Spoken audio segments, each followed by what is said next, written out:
શામળિયાના સસરાએ મોકલાવ્યું કે 1000 માણસની જાન લાવી હોય તો જ જાન લઈને આવજો, બાકી જાન લઈને આવતા નહીં હો. અને એવા સમયે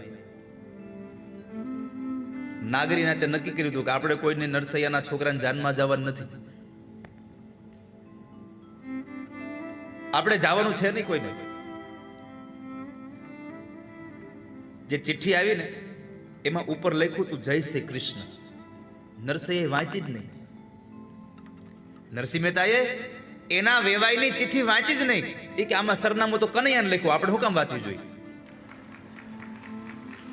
એને ભગવાન પાસે મૂકી દીધી અને પ્રભુને કીધું આ તમે વાંચી લેજો, તમારી કઈ ચિઠ્ઠી આવી છે.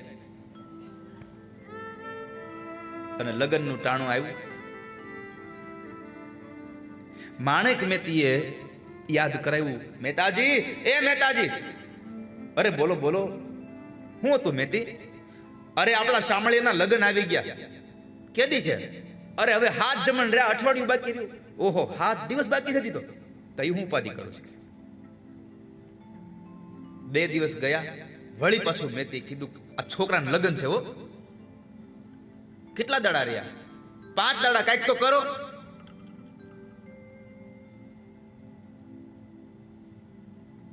પત્નીએ વારે વારે કહેવાનું ચાલુ કર્યું એટલે નો છૂટકે કરવું પડે એમ હતું.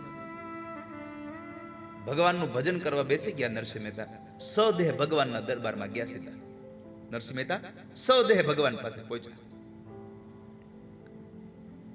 ભગવાને પૂછ્યું, નરસૈયા અત્યારે કેમ? ન્યાજીને એક જ વાક્ય કીધું, તમારા શામળિયાના લગ્ન છે ને એટલે આવ્યો છું.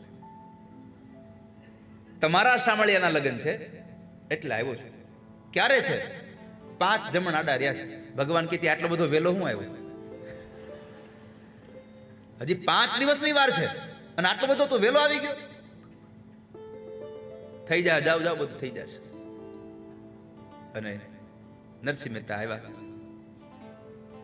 નરસિંહ મહેતા આવીને વળી પાછા પોતાનું કામ ભગવાનનું ભજન કરતા હતા. એમાં બરાબર દરવાજો ખટખટાયો, કોકે ડેલી ખખડાવી. હાકળ, મહેતાજી, એ મહેતાજી.